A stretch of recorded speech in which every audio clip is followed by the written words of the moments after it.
Thank you for joining us today for the Conform to Christ podcast, where we seek to engage the mind, affect the heart, and call people to follow Christ. Jay Jones here with George Mays. Text Driven Tuesday. Was that a sigh of frustration that I heard, Jay? Yeah. Second try. It's our second try. Take two. Sound wasn't working. Yeah. Man, we had a pretty good riff going. Yeah, let's do it there. again. Who knows? We'll go for it again. Okay. All right. We're in Genesis chapter 18. If the sound doesn't work this time, I'm done. Yeah. Genesis 18, continuing the story of Abraham with the three men, one who we see is God, Yahweh, and we pick up where the two other men who are angels head toward Sodom. Mm-hmm. So 18:16 through 33 is where we are today. Picking up with two more wonderful truths to remember about God. There were four, you said, before we get to Sodom. Didn't have time to get them all last week, so we're doing two more wonderful truths. So you want to grab your Bible, go there. That's it. And where we started off last time that didn't get recorded was I said I learned a couple things from the Pope this week, George. One of which was the Pope is probably not a Catholic. Yeah. Because we probably already knew that, though, right? Yeah. Because, Catholics hold to just war theory. It's part of their tradition going back a long time to Augustine. And Pope said, if you wage war, God does not listen to your prayers. Right. And so that's the thing. And I have it pulled up here, and I can read it again. This is from his Sunday homily, I guess. It was Palm Sunday on Sunday. I don't know if he does a homily every Sunday or if he just does. I don't know. I don't keep up with all the crazy stuff that the Catholics do, Jay. But this was his Palm Sunday sermon. I don't know. Yeah. It's a Timu sermon. A Timu sermon, yeah. And this was in the middle of this homily. He said, "Brothers and sisters, this is our God, Jesus, King of Peace, who rejects war." I want to stop right there because a thought just came to me. This guy really cozies up to Muslims. Mm-hmm. So it's really interesting that he said, "This is our God." Yeah. That's going to put him at odds with the Muslims, even though he's basically a universalist. Mm-hmm. But he can't be a universalist and really believe what he says here. Anyway, stream of thought here. Yeah. Brothers and sisters, this is our God, Jesus, King of Peace, who rejects war, whom no one can use to justify war. He does not listen to the prayers of those who wage war, but rejects them, saying, quote, "Even though you make many prayers, I will not listen. Your hands are full of blood," which is Isaiah 1, verse 15. Then he keeps going. He says, "As we set our gaze upon him who is crucified for us, we can see a crucified humanity," which I don't know what that means. "In his wounds, we see the hurts of so many women and men today. In his last cry to the Father, we hear the weeping of those who are crushed, who have no hope, who are sick, and who are alone. Above all, we hear the painful groans of all those who are oppressed by violence and are victims of war." He's just turning the cross into the example. Mm-hmm. It's not penal substitutionary atonement for sure. He says, "Christ, King of Peace, cries out again from his cross, 'God is love, have mercy, lay down your weapons, remember that you are brothers and sisters.'" And then he ends in a way that I found really funny because I've seen a lot of Protestants sharing this as if it's actually, I've seen people share words that are attributed to the Pope, but it's not actually what he said. But he ends by saying, "In the words of the servant of God, Bishop Tonino Bello, I would like to entrust this cry to Mary most holy, who stands beneath the cross of her Son and weeps also at the feet of those who are crucified today." And then he starts praying to Mary. Hey, if you're against war, the Pope is against war also. So maybe we should follow the example of this idolater he thinks he's praying to Mary, but he's probably praying to a demon. Indeed.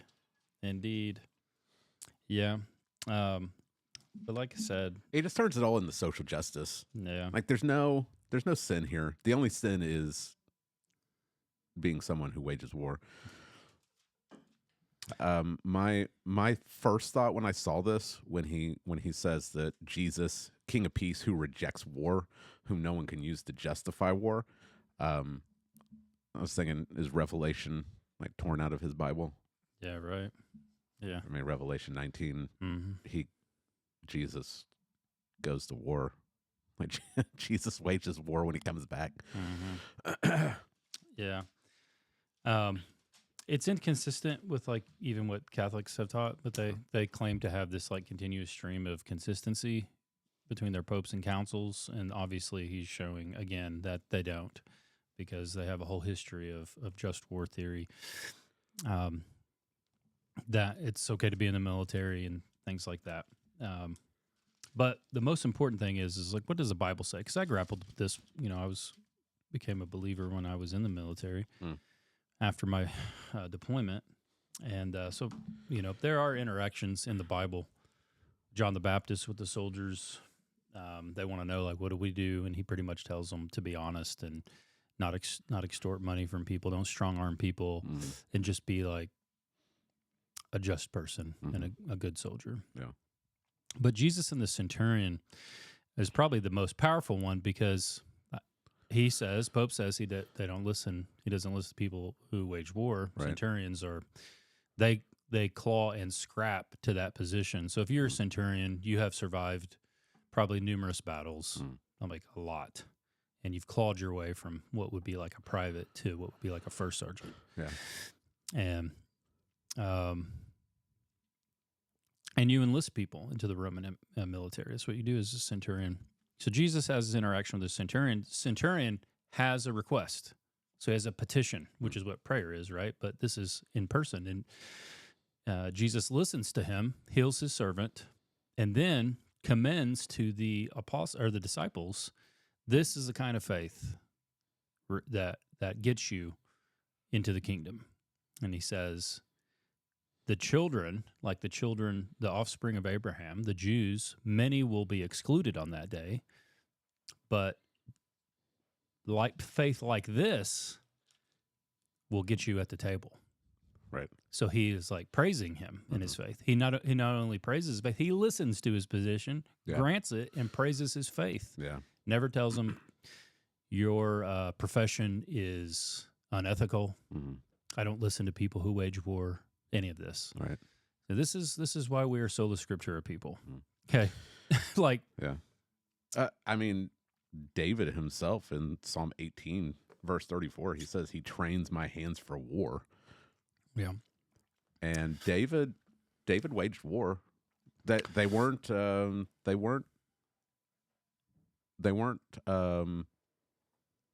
defensive.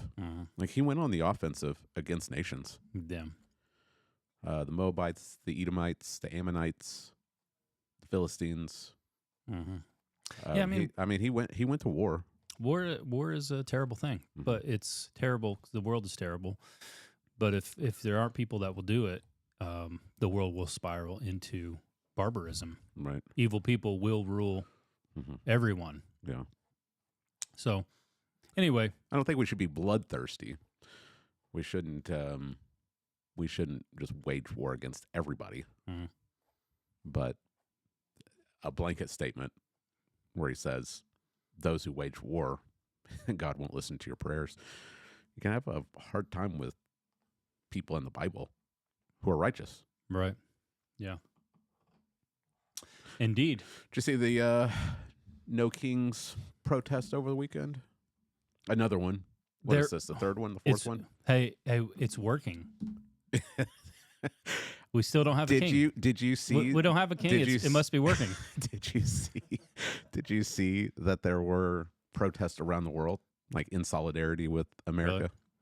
Really? And my favorite one was the No Kings protest in Great Britain. Okay. Yeah. Where they literally have a king. Yeah. Yeah. I thought that was pretty funny. I saw a sign at one of them. Who knows where it was? that had Isaiah 2, verse 4 on it. Mm. They shall beat their swords into plowshares and their spears into pruning hooks. Mm. Not till the return of the king. Yeah, it's about a king. Isaiah 2 is about a king. Yeah. There will be an end to war because Jesus will come and end all wars Mm-hmm. by waging war. Mm-hmm. And then there will be a king and there will be universal everlasting peace. I'm going to celebrate No King's Day Yeah. on July 4th. Mm-hmm. The original. The OG. The OG The day. OG No Kings Mhm. protest. Yeah. All right. Well, let's jump in here, Giorgio. Back in Genesis 18, I'll have you read the passage. So we've had this kind of cool encounter, a big meal last time. Yep. And the two angels are going to head out to Sodom, get ready to take care of business. But God stays behind. He has this conversation with Abraham, where it's very interesting. And I like I like what you pulled out of it. And so we're going to work through that. Two more wonderful truths to remember about God before we get to the judgment of Sodom. Right. Yeah, this is important because we're going to next week. We're going to be in Sodom, and God is going to pour out His wrath, and Abraham is a witness to this. And so before he witnesses the wrath of God being poured out on these cities, God is revealing Himself to Abraham. Mhm. And the two controlling verses really are verse 14. Will anything be too hard for Yahweh? Mm-hmm. And then verse 25. Yeah. Will not the judge of all the earth do what is just or do what is right? Yeah. And so before wrath, Abraham is reminded that God is all powerful and He's all good. Mm. And those are important for us to remember also. Yeah. Yeah. So. All right. Well, let's have you read it. All right.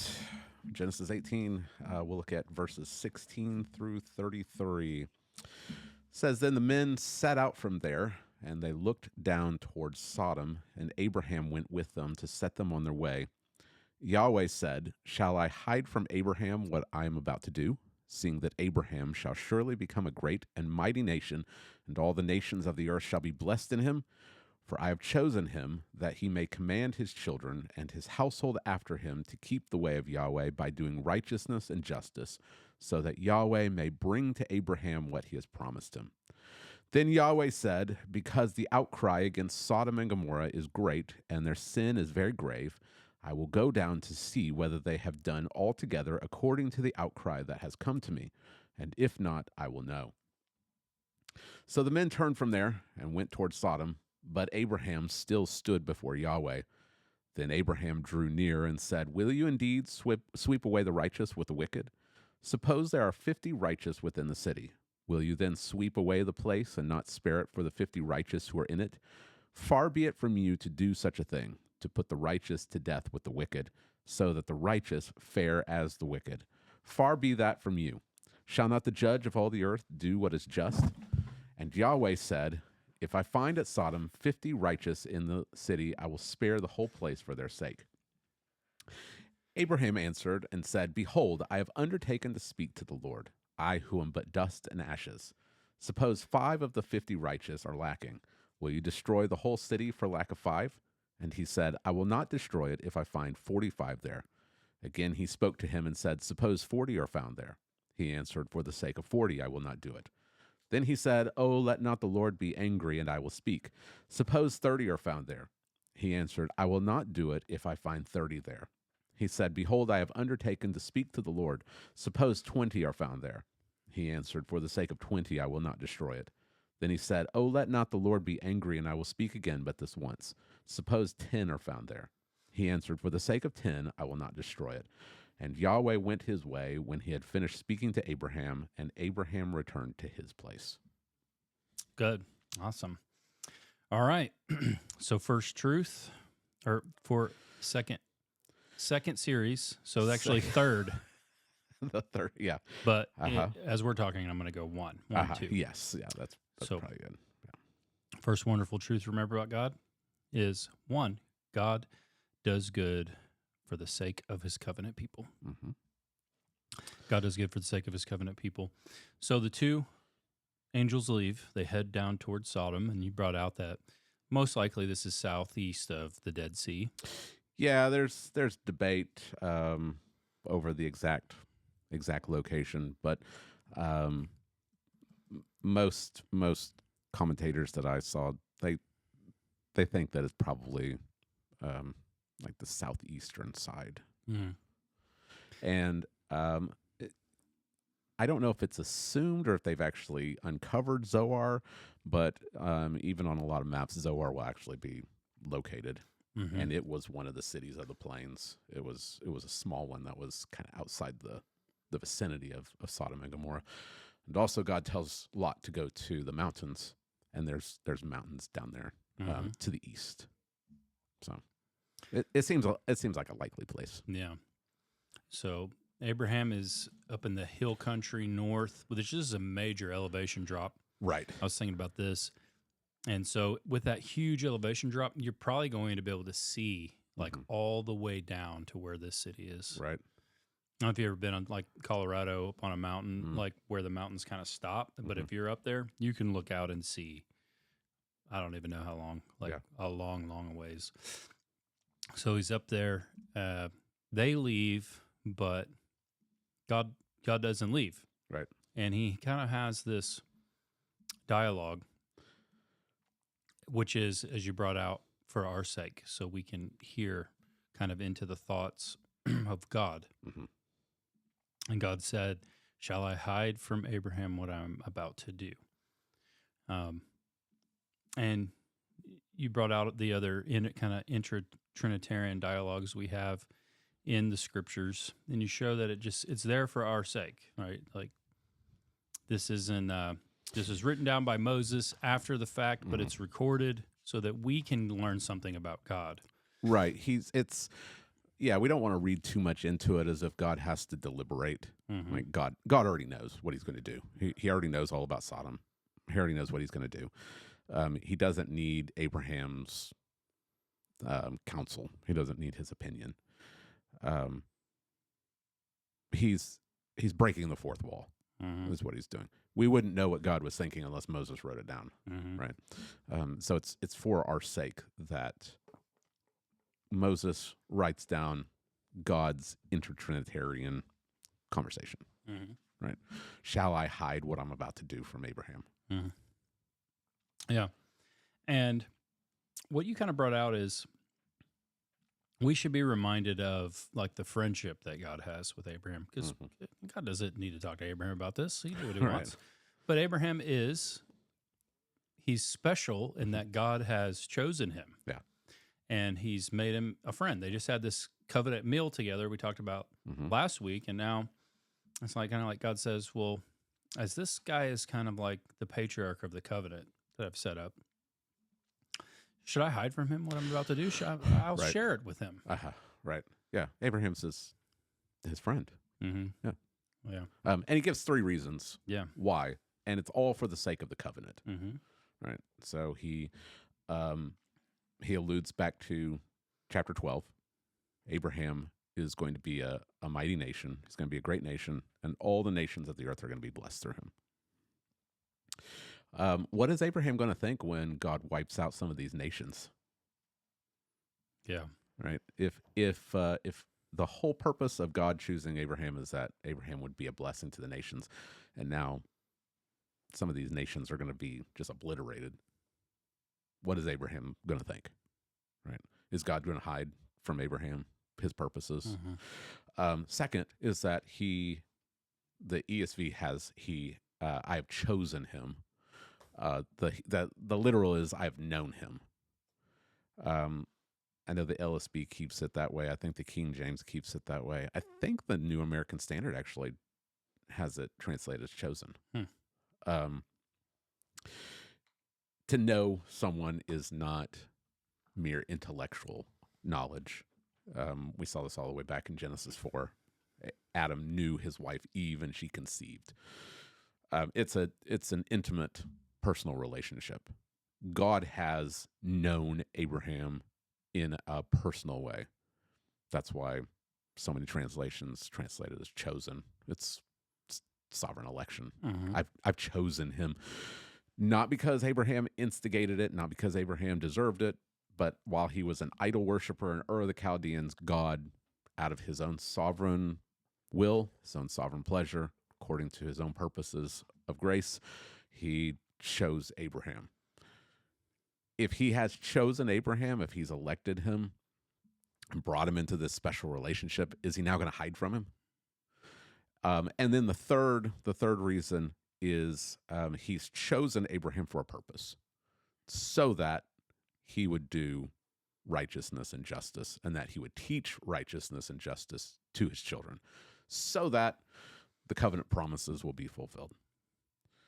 So that takes us back to chapter 17 a couple of weeks ago, where we saw that Abraham and his offspring are under obligation to walk blamelessly before God.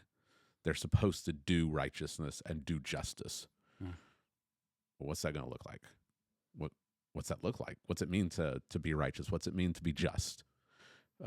God is going to invite Abraham into his plans for Sodom and Gomorrah in order that Abraham would know God better, so that he would know by example, this is what righteousness and justice looks like. And he can teach it to his children. And through a perfect son of Abraham who will do perfect righteousness and perfect justice, all the covenant promises will be fulfilled. Yeah, that's very good. Then we see in verse 20 that God then says, Yeah, so he invites him in. he tells him what he's going to do. Yeah. He says there's this great outcry from Sodom and Gomorrah because they're great evil. Like, they're evil and wicked. It's very grave, the report. And he says, but I'm going to go down and see whether they have done what they've done. If the report has come up to me, if it's as bad as I'm hearing. Right. Yeah. And you brought out, it's kind of Tower of Babel type language. Yeah. Yeah. In Genesis chapter 11, the Trinity, let us go down. So Yahweh comes down to the city and the tower to see what they're doing. Right? He doesn't go down because he needs new prescriptions on his glasses and he can't see what's going on. It's to highlight the fact that the men of Babel, they want to build this tower up to heaven. They want to reach all the way up to heaven, and they can't. God has to come down. They can't even. They haven't made it nearly high enough. Right. So it's supposed to be humorous. We're supposed to see it as an irony.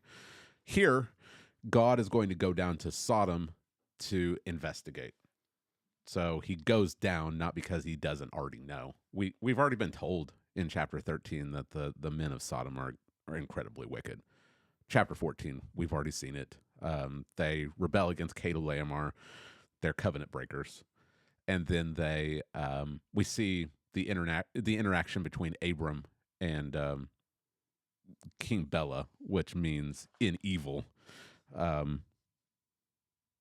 Or Bera, sorry, in evil. So we already know. God already knows what he's going to do. He's already said, should I hide from Abraham my purposes for Sodom? God already knows. The idea of him going down is that he's a good judge. And he's communicating to Abraham that this is it's not hearsay. He's not taking the opinions of other people. He's not being casual about this. God is a good judge who does a thorough investigation, and he will know. He'll find out. Same word. He's known Abraham. Now he'll know. He'll know if what's happening in Sodom and Gomorrah is true or not. So it's communicating to Abraham and to us that God is a good judge, and that he leaves no stone unturned. Yeah. Like, he goes down personally to know. Right? You can't hide from God.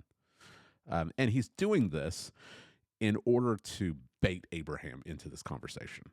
He's drawing Abraham into this conversation so that Abraham will know God better. And I love what Del Ralph Davis says. his commentary on Genesis is really good. He says that one might say that Yahweh tempted Abraham to pray. Mm. Like Yeah. God is steering the conversation. This isn't random. It's not chance. God knows where this is going, and he's leading Abraham to the spot that he wants Abraham to get to. Right. And that's the whole purpose. And that he's kind of guiding him to a discovery of like what are you like? Like Mhm. what is God really like? Yeah. And it kind of sets up grappling with the problem of evil in the Mhm. world.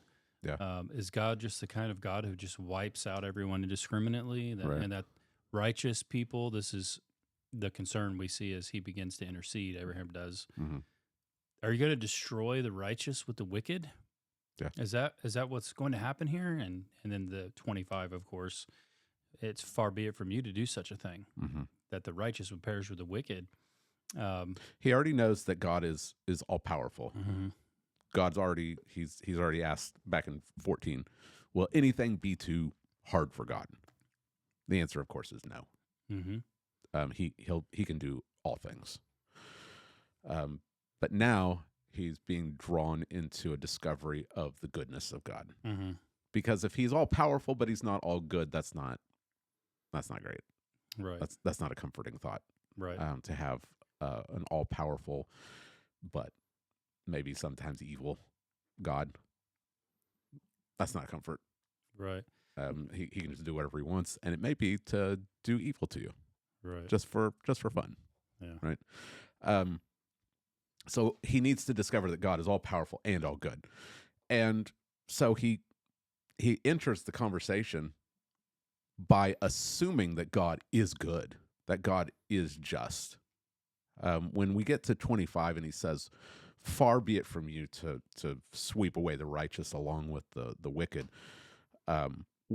Will not the judge of all the earth do what is just?" Mm-hmm. Or the LSB has, "Shall not the judge of all the earth do justice?"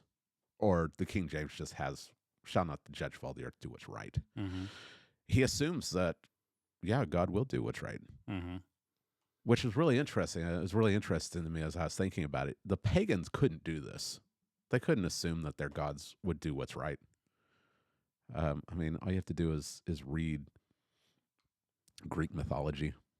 Yeah. Like the gods of the Greeks are just people with superpowers, Mm-hmm. and they are jealous. They're petty. They're prideful. Mm-hmm. You could count on the pagan gods to be a lot of things. Good and just were not two of those things that you could count on. And sometimes they're at odds with each other. Yeah, gods are. Yeah, This yeah. Plato. This is Plato in his dialogue, right? Mm. And he's they're just they're pulling out. They're just warring with each other. Socrates speaks to Euthyphro, I think. Yeah, he's like, what is good? Like, what is just? What is good? So we're trying to get at, and he's like, whatever the God says is good. And he's like, okay, well, but don't sometimes the gods have different opinions Right. about what is good? Yeah. And they'll be at odds and war with each other. Yeah. So what is good? Yeah, you can read the Iliad and you can see this. Yeah. Or the Odyssey. Mm-hmm. Like why is Odysseus having such a hard time getting home? It's because him and his men have offended Poseidon, and Poseidon is basically cursing him. But there's other gods on Odysseus' side that's trying to get him home. Mm-hmm. So that's like, who's going to win Yeah. in this tug of war? Which gods are going to succeed? Yeah. Is Odysseus going to get home, or Yeah. is he going to be stranded? Yeah. So it seems that just using our reason, right? When we're talking about the one true God, if he's actually going to be good, he's got to be just, right? And I think that we know that intuitively. Mm-hmm. But then the question is he also gracious and merciful? Yeah. Or is he, in his judgment, is he just going to sweep away everyone in this city? Right. What if there are righteous people there? Yeah. That's Abraham's concern, right? It's almost as if we're like peeling back layers, because we've already seen the justice of God in Cain and Abel Mm-hmm. in the flood. We've seen that God rescued Noah. Is that a one-time thing? Is that a fluke? Did he just like Noah better than he liked, everyone else? So we're taking steps.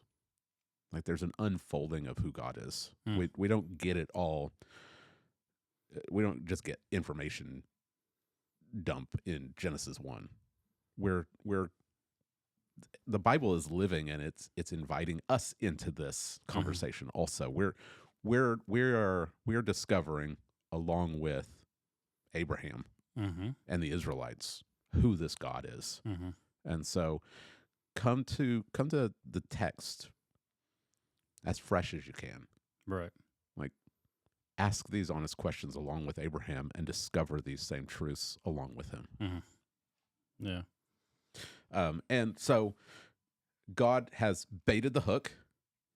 I'm going to destroy Sodom and Gomorrah. He's drawing Abraham, and Abraham, he takes the bait.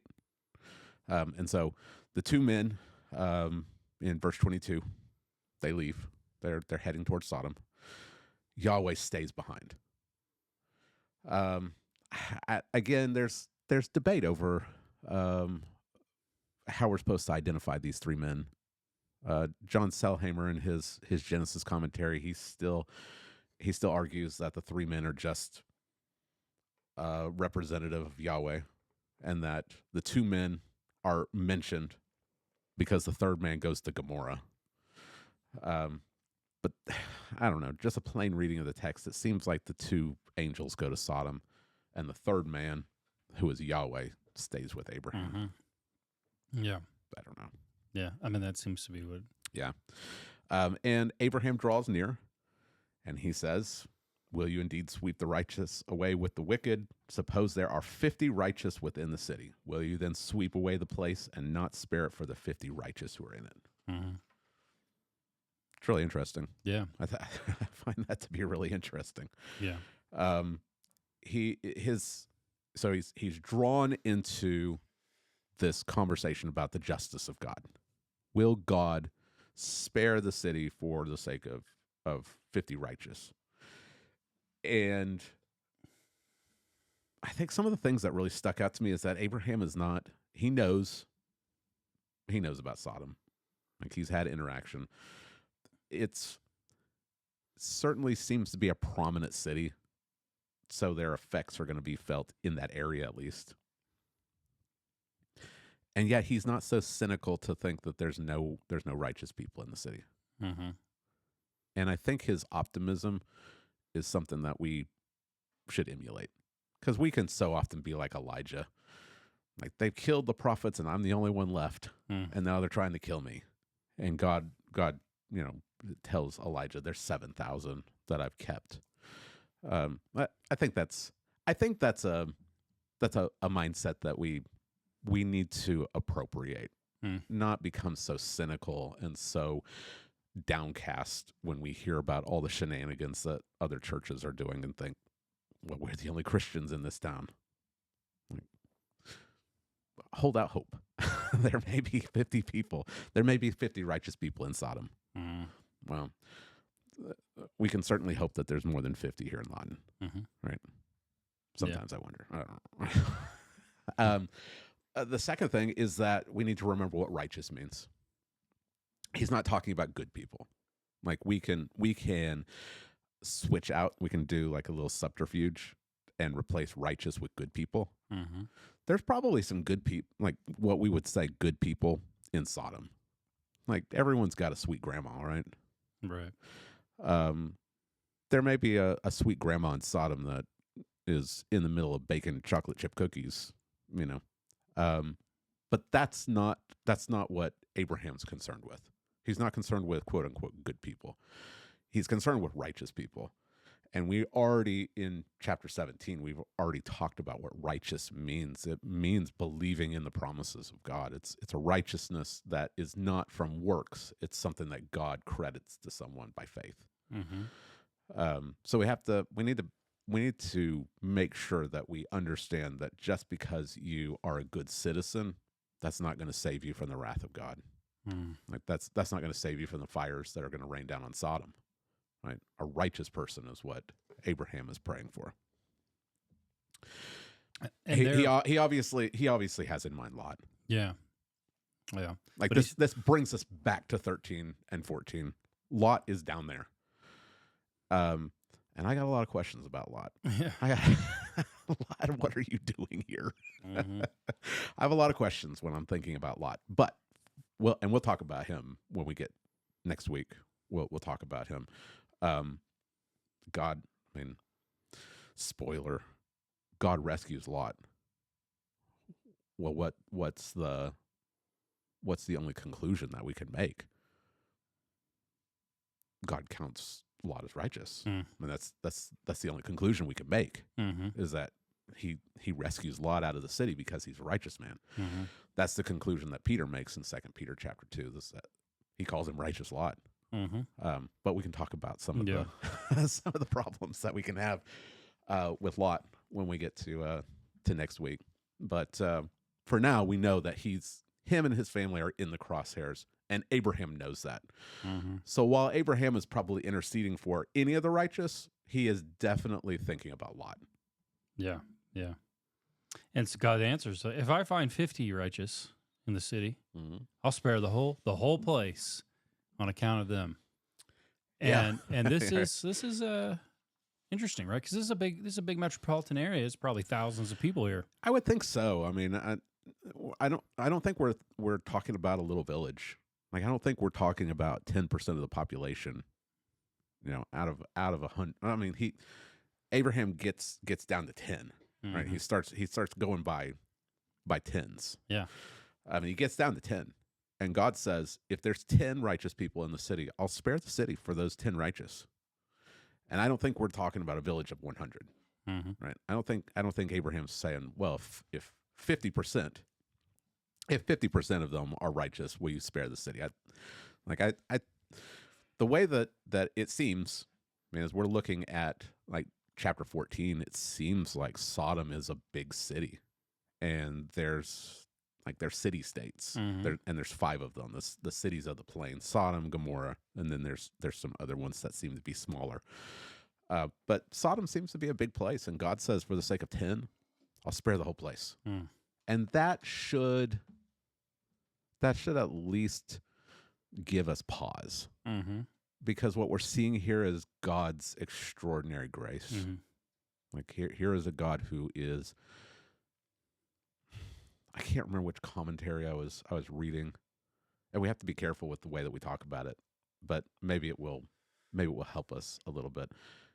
God seems to look for a way to not judge the wicked.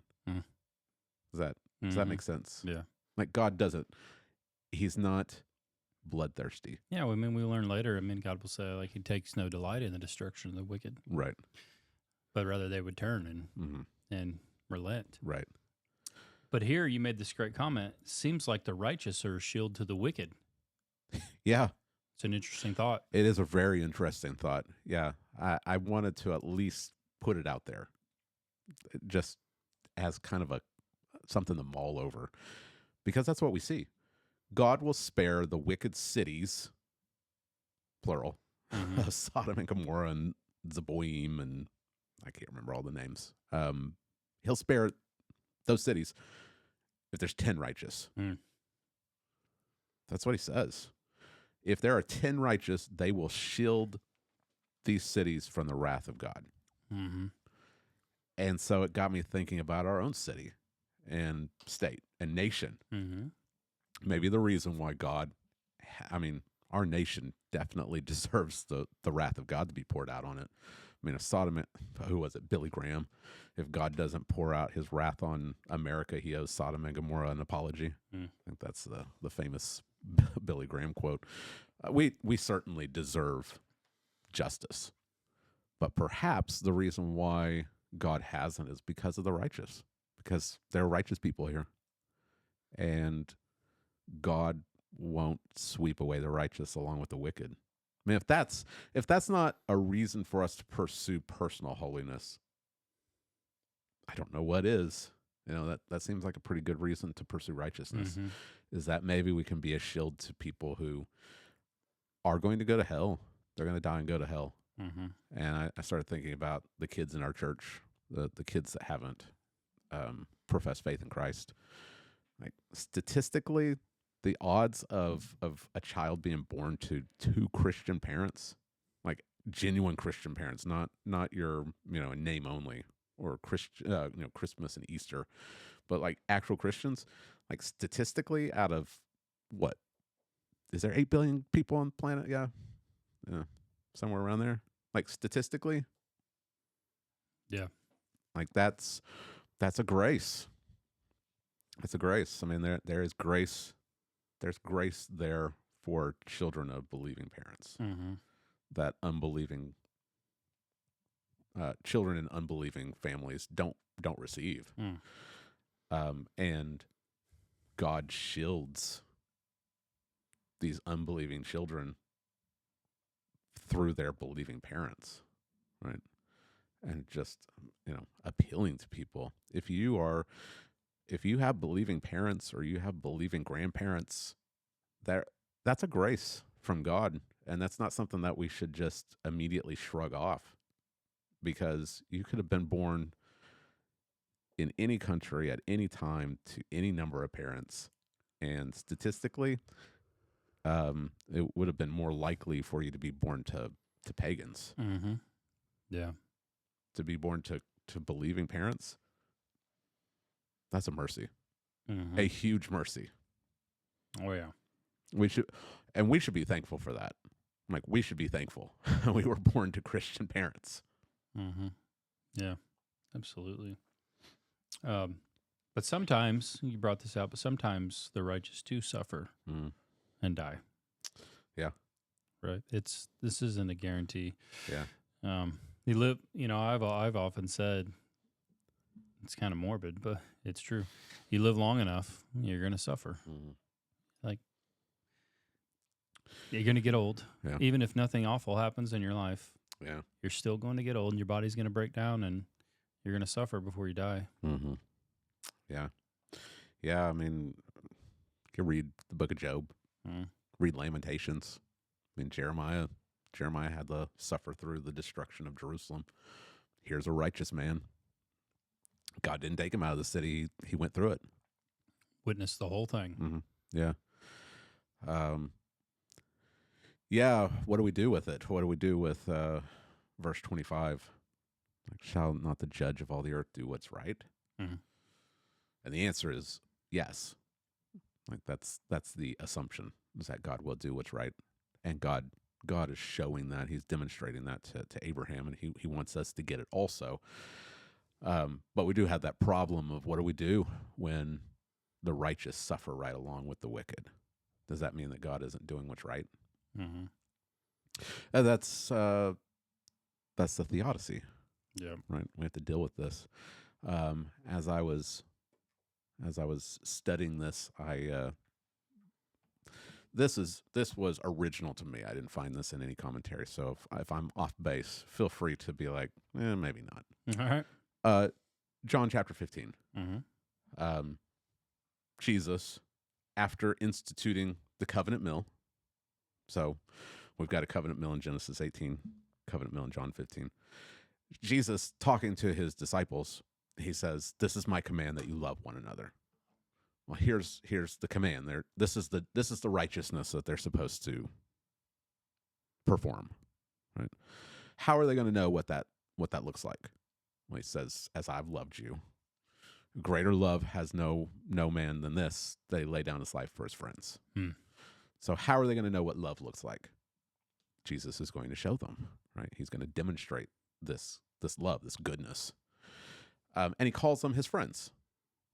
That's what Abraham's called. Abraham is God's friend. And then he says, "I've chosen you." Well, that's just Genesis 18 language. I've known you, so that you might bear fruit. Mm-hmm. So that the promises, so you can do these things so that the promises will be fulfilled. Mm-hmm. Right? And then he goes to the cross where the wrath of God is poured out. And it just struck me. And he tells them, "You're my friends. A slave doesn't know his master's will. You're no longer slaves. You're my friends.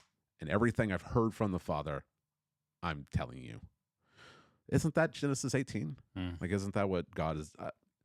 The angel of the Lord, who is the pre-incarnate Christ, seems to be having similar conversations with Abraham and his disciples on the eve of wrath being poured out. But Jesus is going to go and have the wrath poured out on him. Genesis 18, he pours out wrath on Sodom. John 19, wrath is poured out on him. Right? It just seems like there was it seemed like there were parallels. I don't know what you thought. I mean, you've been in John. Yeah. You were in John for years. Yeah, I thought it was good insight. It seems like the same ideas are being communicated in similar ways. I mean, all the different elements of friendship, disclosing, election, righteousness. But it just seemed like there were some parallels there, and which brings us to maybe the ultimate good is not a life that doesn't have any pain, that doesn't have any suffering. Maybe the ultimate good is to know God. And that's what that's what Jesus is doing with Abraham. He's drawing him into this conversation so that he'll know the greatest good is knowing God. And Jesus is amplifying it, and he's revealing, here's what justice and mercy looks like here at the cross. Yeah. And that's the ultimate good. The ultimate good is not we never get sick, and we never have pain, and the righteous never suffer, and they just float to heaven on, clouds of ease. The greatest good is knowing God. And we wouldn't know God in his fullness apart from evil. Because it's through his goodness, his justice, his mercy at the cross that we can know this is who God is. Yeah, it's good. And that's what he's telling Abraham. Before wrath is poured out, remember, God is good. And that everything that God does is right. Yeah. And the psalmist in Psalm 119, verse 68, he got this. You are good, and you do good. And he goes on in a couple of verses. He says, it was good that I suffered affliction so that I might learn your statutes, so that I might know God better. And that's the perspective that we need to have, because we're going to go through times of evil and suffering and hardship and sorrow, pain, death. Yeah. God does good because he is good, and he wants you to know his goodness. And so maybe that comes through affliction. But as we go through affliction, we remember God is showing us his goodness. So the first wonderful truth to remember about God is God does good for the sake of his covenant people. We see that, and that God is drawing Abraham into this and revealing himself more fully to Abraham so that Abraham would know him, that he is a just, all-powerful, and good God. Now, the second wonderful truth we need to remember is that God delights in the prayers of his covenant people. God delights in the prayers of his covenant people. Yep. So this is all about Abraham's intercession, which is like, hey, you said 50. Will you take 45? How about 40? How about 30? How about 20? Like an auction. How about 10? We got to take her on 10. Yeah. And it is interesting that this is like, let me test how graceful, how filled with grace you are. Yeah. And he's trying to be polite. He's like, I'm just dust. I don't want to presume upon you, and not meaning to offend, but let's keep it going down until we get as low as I can go. And God's just sitting there like patient. Yeah. He's just patient, Mhm. you know? Because Abraham, we get annoyed by this. Yeah. Like I read it twice, and it was I think I heard some chuckles. I don't know if I was just chuckling to myself as I was reading it or what, but like we would get impatient with Abraham. Like right around 45, we'd be like, "All right, that's." You ever Okay. sold anything on Facebook Marketplace? I haven't. No. Well, I mean, I'm guilty of it. I'll be like, you take 40 for that. How about 30? I'm gonna drive. I gotta drive an Yeah. hour. How about 20? Yeah. You know what I mean? Right. And you're like, no, Yeah. no. Yeah. But what Abraham is doing is that he is exploring the depths of God. Like through he is seeking out who God is by faith.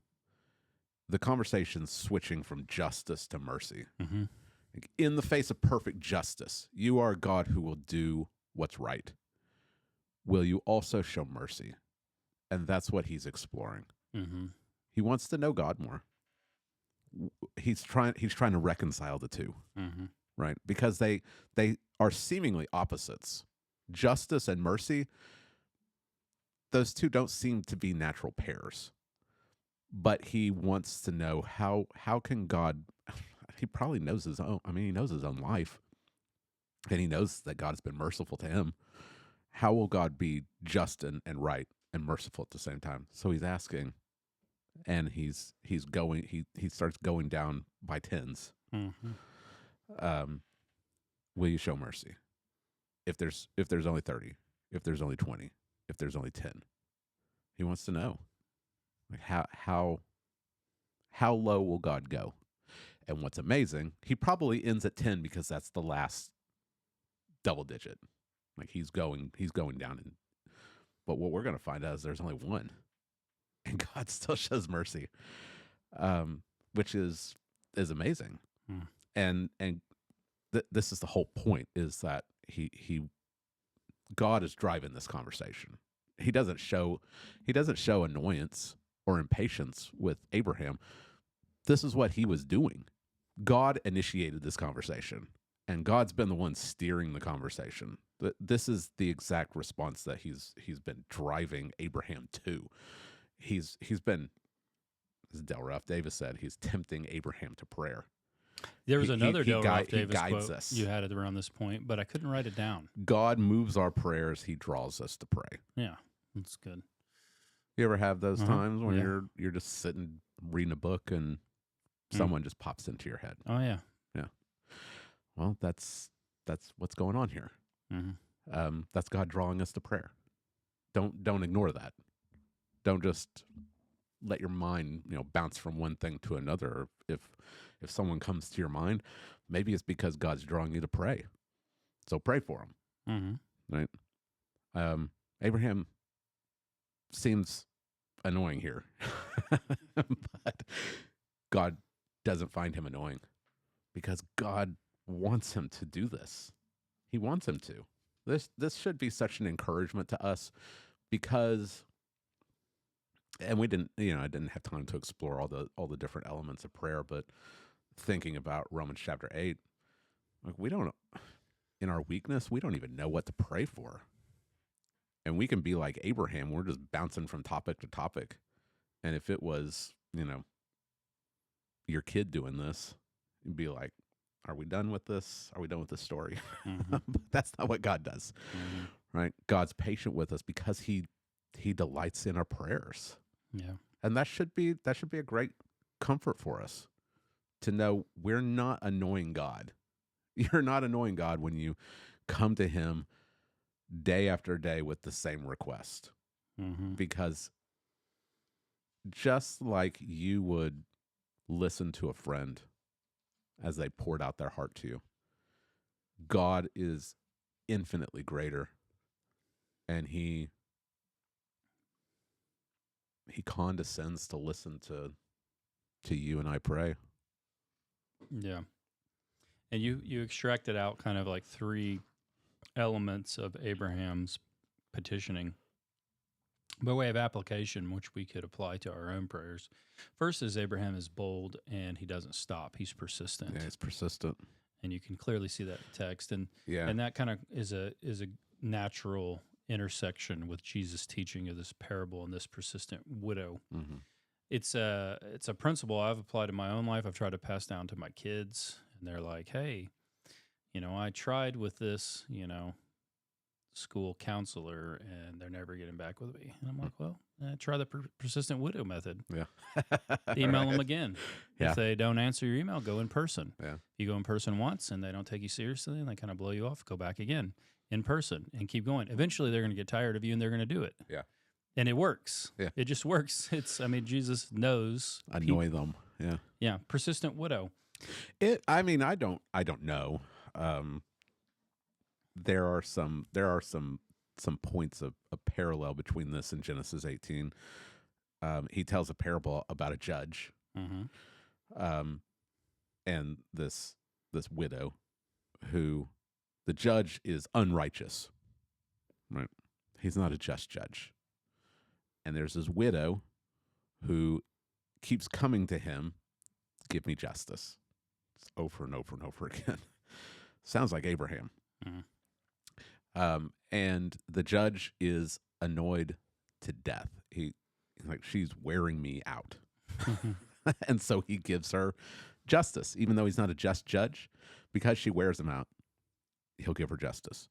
And then Jesus says, "Won't God give justice to his elect?" Mm. Like, here's an unjust judge. Here's not just a just judge, but a loving God who's chosen his people. Will he not listen to their prayers? That's what we see him doing with Abraham. Yeah. He listens to him. He listens to this 99-year-old man as he's doing arithmetic. And then Jesus hits us. He hits us at the end. He says, "Nevertheless, when the Son of Man comes, will he find faith on earth?" Mhm. Like, will he find people who are praying Persistently. persistently? Yeah. And that, that's the big question, right? Like, will he find us praying? Yeah. I know that's convicting for me. Mm-hmm. Yeah. Yeah. But we have the example. We have the example of Abraham, the man of faith, who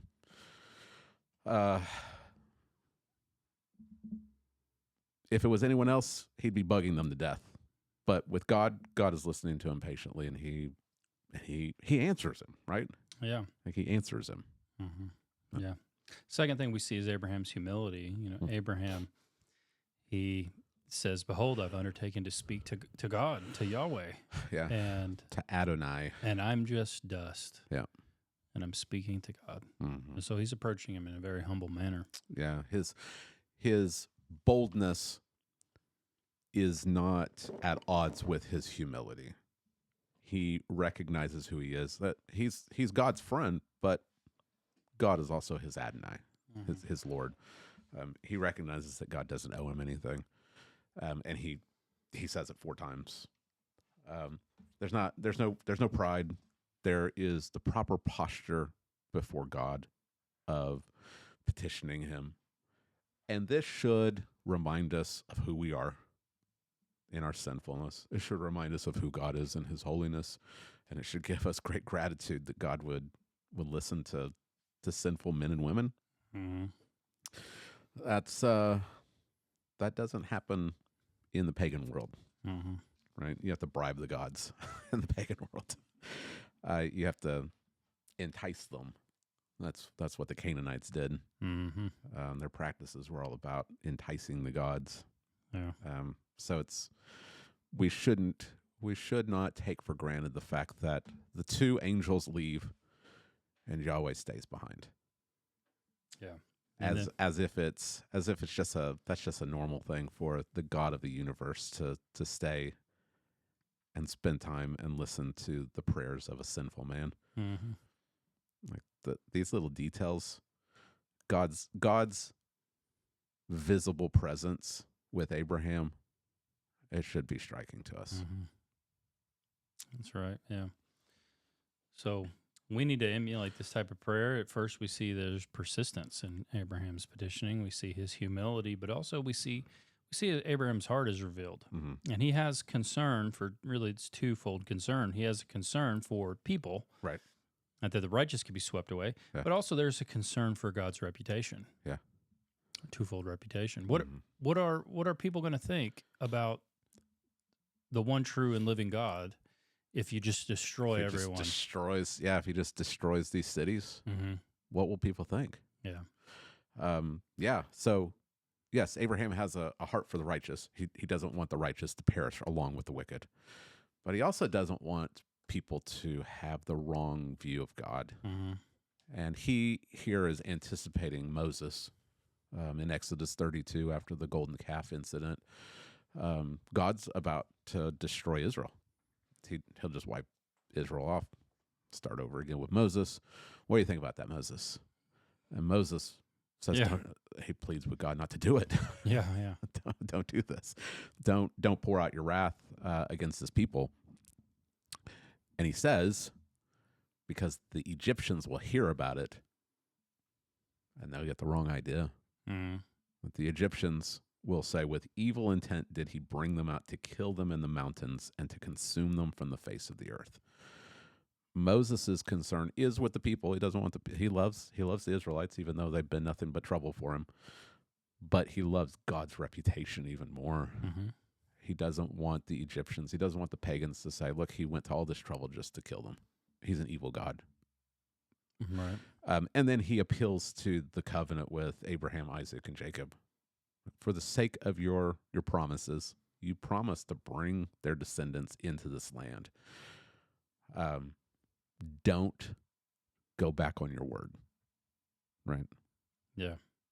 So Moses' concern, Abraham's concern, yes, with people, but before that is with God. Mm-hmm. Right. Yeah. That's good. And that should shape how we pray and what we pray for. And,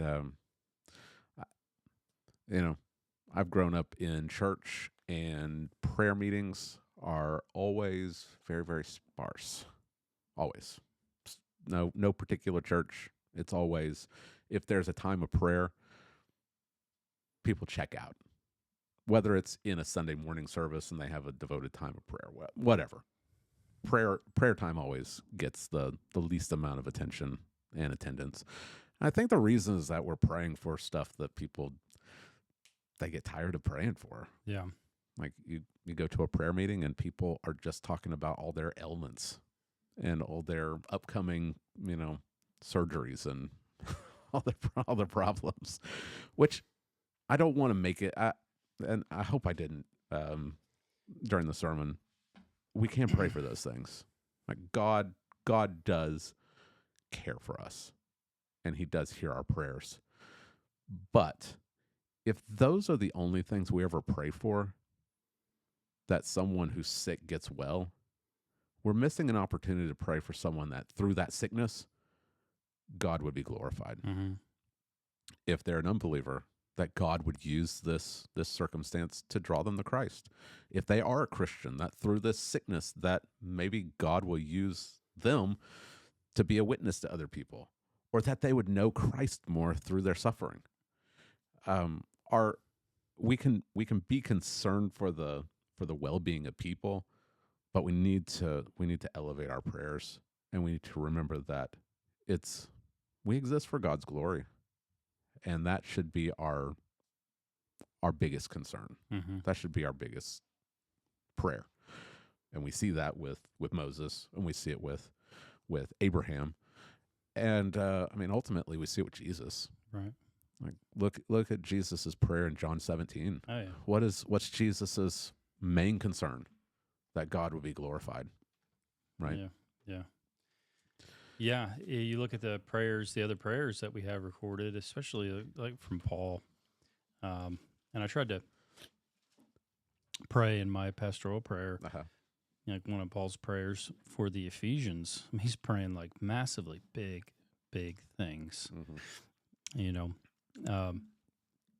That they know the height and the depth and the width and the breadth of that God's you would love, be right? strengthened with power by the Spirit in your Right. life, that Christ would dwell in your hearts richly through faith.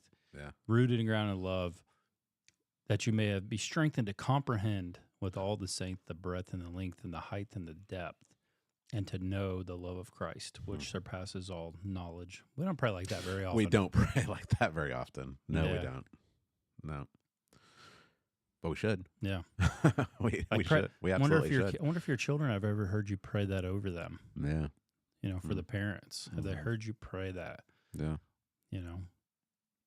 these big things? Yeah. Yeah. Hmm. We should be. We should. Yeah. Yeah, that's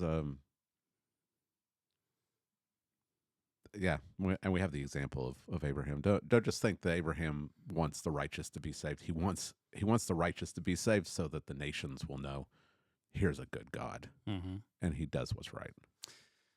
There's a problem, though. There's only one. Yeah. So the city, it's not getting spared. Yeah. The righteous man will get spared, as we'll see, Mm-hmm. but not the city. Right. He had a Thomas Watson quote, and I didn't have time to scratch it down. I was wondering if you could read that. Christ went more willingly to the cross than we do to the throne of grace. Yeah, pretty famous. It's a one. very famous quote. And it's very convicting It is. because we see. I know my own prayer life, and I know how anemic it can be. I mean, we spend so much time on these stupid devices, and we just scroll, and we don't pray. Hmm. We don't pray.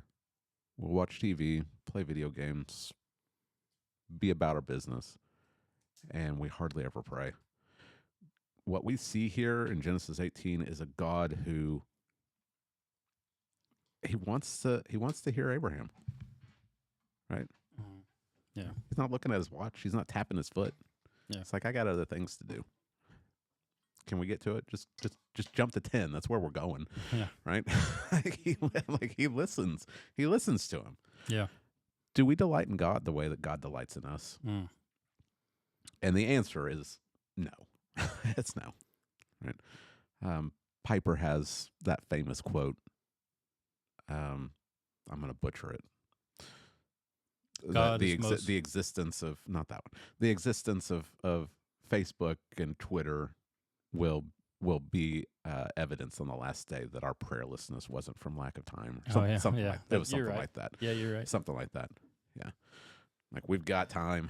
We just spend it on lesser things. Hmm. And that's not to point the finger at everyone except for me, because that's me. Mhm. I don't spend time in prayer like I should. Mhm. And when I do, my mind is often distracted by things, and I don't always pray the way that I should. And we've had a Sunday school class on prayer. Probably would be good if we did that again sometime soon. But I didn't want to stand up at the pulpit on Sunday and just give a bunch of here's ways in which you can improve your prayer life. Not that it's not good or helpful, but that's not what I was aiming at in the sermon, because you don't have to twist my arm to talk to my wife or my kids. I like talking to you. Yeah. Like Yeah. I don't have to have somebody remind me to talk to my wife, because I love talking to her. Yeah. Yeah. I enjoy her company. Mm-hmm. I didn't want people to leave just with this idea, I need to pray more because I'm supposed to. Mm-hmm. I wanted them to be struck with God delights in my prayers. I want to delight in him. I want to reciprocate, Right. right? I want to love God more. Yeah. I don't want to just know ways to go through my religious practices. I want to love God more. I want to know him more. And out of that love and that awe for how wonderful God is should spring up naturally a desire to be in his word and a desire to pray. Mm-hmm. Right. Yeah. Yeah. You're right. You're right. I text with my wife back and forth all day long. Yeah. Just talking, random, whatever. Yeah. So yeah, you don't have to dedicate like an hour where you're sitting down and praying in quiet, which you can if you want, but why not throughout the whole day be communicating with God, Sure. be praying to God. Hmm. You know, you stop and you get some Dippin' Dots, and Paul- you're like, Di- don't just eat. You know, Dippin' Dots. you put them in your mouth. Oh yeah, George, I got a lot of examples. You got- Bam, right? You hit it hits you. Boom, Dippin' Dots hits the tongue. Uh-huh. You know, thank God for it. Right. Okay, That's man, you right. know, this is good. Life is good. Paul says in 1 Thessalonians, pray without ceasing. Yeah. What does that mean? To always be on your knees and ignore everything else? Right. It's through your day, you're throwing up little prayers. Yeah. You're driving, Yeah. and you know Mhm. you have a thought about someone. Right. Offer a quick prayer. Yeah. There's definitely times for extended prayer, but there's also times when we have examples of both Mm-hmm. in the scriptures. I mean, you think of Nehemiah. He hears about the condition of Jerusalem. Their walls are torn down, and he's struck with a desire to go and lead the wall building project. And the king, he's sad over this, and the king asked him, "Why are you sad?" Which was not great for the cupbearer to be sad in the king's presence. And Nehemiah just shoots up a quick prayer to God, and then he talks to the king. Those types of prayers are appropriate. Mm-hmm. But then you also see Nehemiah pray this long prayer, Nehemiah chapter 9. Both kinds. Mm-hmm. Yeah. But we can talk about different kinds of prayer. We can talk about the different ways in which, the way I tell people to start getting into prayers, read your Bible first Mm-hmm. and pray back what you read. Yeah. Pray the scripture. That's what you did for the pastoral prayer. That's what I try to do for pastoral prayer. You take a passage of scripture and you just pray. You pray it. Mm-hmm. But we could talk about prayer. We can make resolutions to pray more. It all comes down to we just have to do it. Just have to do it. Just pray. You know? So it's encouraging to see how God delights in our prayers. It's also very convicting as we examine our lives and realize, and I don't delight in him the way that he delights in me. Mm-hmm. We need to repent and ask the Spirit to help us and devote ourselves to prayer. Good.